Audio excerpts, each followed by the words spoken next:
Kansas, gateway to... We were privileged to attend the Wrangler Awards at the National Cowboy and Western Heritage Museum in Oklahoma City in April. Kansas was well represented among the honorees, and Russell native Phil Anschutz received the inaugural Western Visionary Award.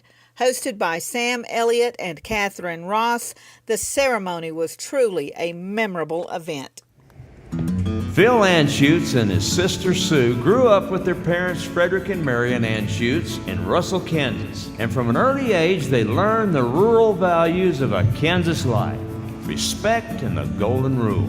Many of the beliefs that my father grew up with, I think, find their way back to that experience of the Old West, good versus evil, that there were things that one did in the community because others relied on community members. Anschutz graduated from the University of Kansas and began working in his father's oil and gas business. But after a year, he struck out west to the place he spent summer holidays as a child, Colorado.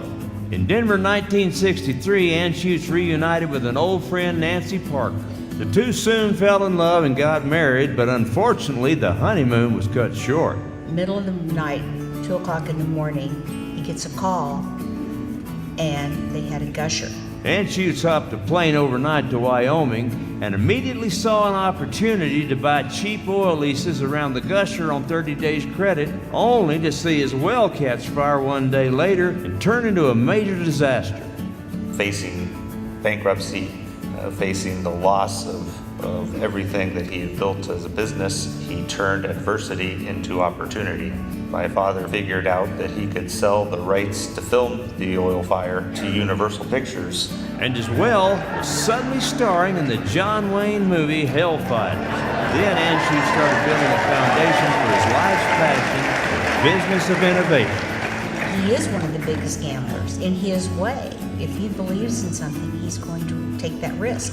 Anschutz expanded into railroads and became one of the largest landowners in the country. Then he moved into telecommunications, and with the Anschutz Entertainment Group, AEG, acquired some of the most successful sports and live entertainment venues in the world. Then he took a big turn into the movie business. Anschutz Film Company, Walden Media, went on to produce dozens of family-oriented films, including The Chronicles of Narnia and the Oscar-winning Ray.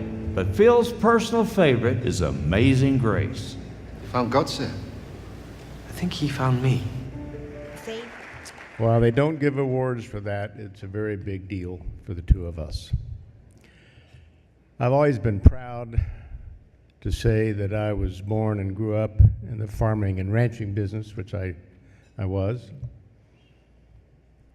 I stay very active in that business and have set it up so that future generations of my family can afford to also be in the business going forward.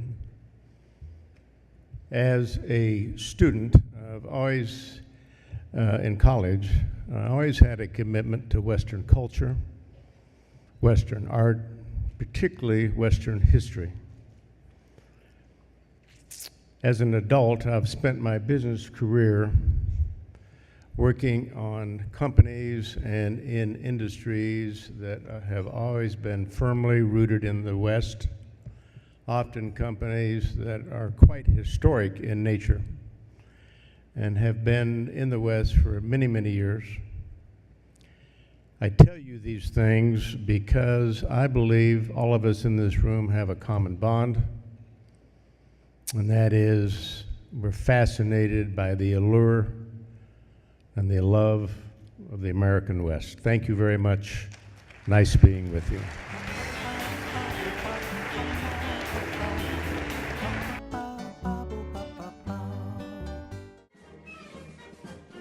Fort Wallace was the fightingest fort in the West.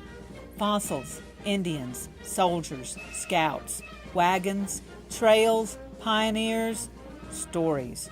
Discover the story of Fort Wallace and the people who served here, the people who fought here, the people who settled here. Wallace County, where the past is present.